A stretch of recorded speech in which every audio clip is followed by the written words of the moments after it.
Hi friends, ಎಲ್ಲರೂ ಹೇಗಿದ್ದೀರಾ? ನಾನು ನಿಮ್ಮ Savita Gowda. After long time ತುಂಬಾ ದಿನ ಆಗಿತ್ತು, ವಿಡಿಯೋಸ್ ಮಾಡ್ಕೊಳ್ಳೋಕ್ಕೆ ಟೈಮ್ ಸಿಗ್ತಾ ಇರಲಿಲ್ಲ. ಅದಕ್ಕೆ ಇವಾಗ ಒಂದು ರೆಸಿಪಿ ಮಾಡಬೇಕಿತ್ತು. ರೆಸಿಪಿ ಅಂತಂದರೆ ಆರ್ಡ್ರ್ ಇತ್ತು ನನಗೆ. ಒಂದು 25 to 30 ಮೆಂಬರ್ಸ್ಗೆ ನಾಟಿ ಚಿಕನ್ ಸಾಂಬಾರು ಮಾಡುವಂಥ ಆರ್ಡ್ರ್ ಇತ್ತು.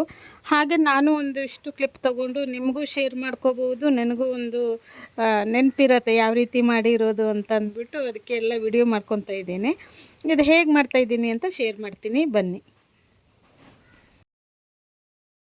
ಇಲ್ಲಿ ನಾನು 1 kg ಆಗೋಷ್ಟು ಈರುಳ್ಳಿ ತೊಗೊಂಡಿದ್ದೀನಿ, ಒಂದು 200 ಗ್ರಾಮ್ ಆಗೋಷ್ಟು ಶುಂಠಿ, ಒಂದು 15 to 20 ತುಂಬ ಖಾರ ಇದೆ ಮೆಣಸಿನ್ಕಾಯಿ, ಮತ್ತು ಅರ್ಧ kg ಬೆಳ್ಳುಳ್ಳಿ, ಅದರಲ್ಲಿ ಒಂದು ಸ್ವಲ್ಪ ತೆಗೀಬೋದು, ಮತ್ತು ಕೊತ್ತಂಬರಿ ಸೊಪ್ಪು, ಮತ್ತು ಕಾಳು ಮೆಣಸು, ಒಂದು 50 ಗ್ರಾಮ್ ಆಗೋಷ್ಟು ಕಾಳು ಮೆಣಸು.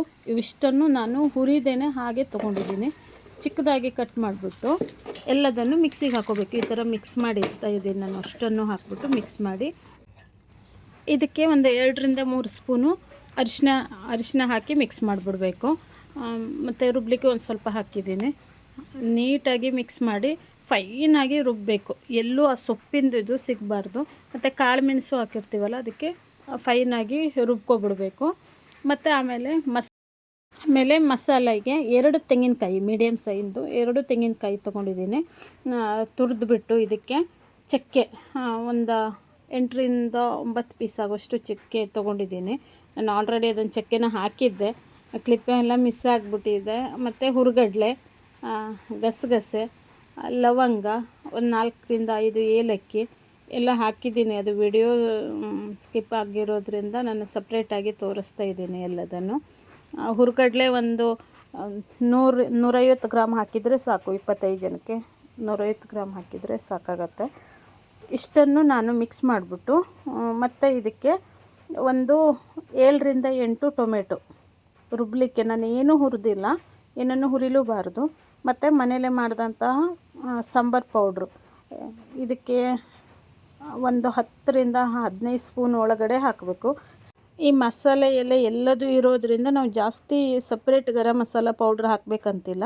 ಇದಕ್ಕೆ ಸ್ವಲ್ಪ ಒಂದು 50 ಗ್ರಾಮ್ ಆಗೋಷ್ಟು ಚಿಲ್ಲಿ ಪೌಡರು, ಮತ್ತು ಸಾಂಬಾರು ಪುಡಿ ಒಂದು 1/4 kg ಆಗುವಷ್ಟೇ ಆಗುತ್ತೆ. ಒಂದು 50 ಗ್ರಾಮು ರೆಡ್ ಚಿಲ್ಲಿ ಪೌಡರು ಆದಷ್ಟು ಹಾಕಿಬಿಟ್ಟು ಟೊಮೆಟೊ ಜೊತೆ ಚೆನ್ನಾಗಿ ಮಿಕ್ಸ್ ಮಾಡಬೇಕು. ಇದನ್ನು ನೀಟಾಗಿ ಮಿಕ್ಸ್ ಮಾಡಬೇಕು. ಆಮೇಲೆ ಮಿಕ್ಸಿಯಲ್ಲಿ ಫೈನಾಗಿ ಪೇಸ್ಟ್ ಮಾಡಿ ಇಟ್ಕೋಬೇಕು ಇದನ್ನು. ಆಮೇಲೆ 2 ಕುಕ್ಕರ್ ತೊಗೋಬೇಕು. ಇದು ನಾಟಿ ಕೋಳಿ ಆಗಿರೋದ್ರಿಂದ ಹಾರ್ಡ್ ಇರುತ್ತೆ. ನಾವು ಆಲ್ರೆಡಿ ಒಂದು 3 to 4 ವಿಶಿಲ್ ಹಾಕ್ಕೊಂಡ್ರೆ ತುಂಬ ಚೆನ್ನಾಗಿರುತ್ತೆ. ಅದಕ್ಕೆ ನಾನೇನು ಮಾಡಿದ್ದೀನಿ, 2 ಕುಕ್ಕರಲ್ಲಿ ಗ್ರೀನ್ ಮಸಾಲ ಅಷ್ಟನ್ನೇ ಫ್ರೈ ಮಾಡ್ಕೊಂಡಿದ್ದೀನಿ. ಎರಡಕ್ಕೂ ಒಂದು 2 ಸ್ಪೂನ್, ಅಂದರೆ ದೊಡ್ಡ ಸ್ಪೂನಲ್ಲಿ 2 ಸೌಟ್ ಆಗೋಷ್ಟು ಎಣ್ಣೆ ಹಾಕ್ಕೊಂಡು ಗ್ರೀನ್ ಮಸಾಲಾನ ನೀಟಾಗಿ ಹುರಿದ್ಬಿಟ್ಟು ಆಮೇಲೆ ಇದನ್ನು ಚಿಕನ್ ಪೀಸ್ ಹಾಕಿ ಬಿಸಿನೀರನ್ನು ಒಂದೊಂದು ಅರ್ಧ ಲೀಟ್ರ್ ಆಗುವಷ್ಟು ಬಿಸಿನೀರನ್ನು ಹಾಕಿಬಿಟ್ಟು ನಾನು ಇದಕ್ಕೆ ವಿಶಿಲ್ ಹೊಡೆಸ್ಕೊಂಡಿದ್ದೀನಿ. ಸ್ವಲ್ಪ ಸಾಲ್ಟ್ ಹಾಕಿ ವಿಶಿಲ್ ಹೊಡೆಸ್ಕೊಂಡ್ರೆ ಆಯಿತು.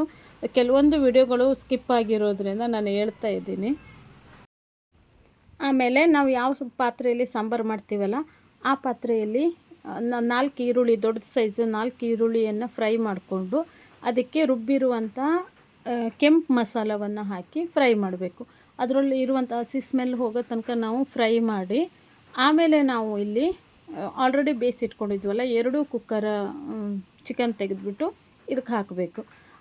ಯಾಕಂತಂದರೆ ಇಲ್ಲಿ ಸ್ವಲ್ಪ ವಿಡಿಯೋ ಮಾಡೋಕ್ಕೂ ನನಗೆ ತೊಂದರೆ ಆಯಿತು. ಅದಕ್ಕೋಸ್ಕರ ಕೆಲವೊಂದು ವಿಡಿಯೋಗಳು ಸ್ಕಿಪ್ ಆಗಿಬಿಟ್ಟಿದೆ.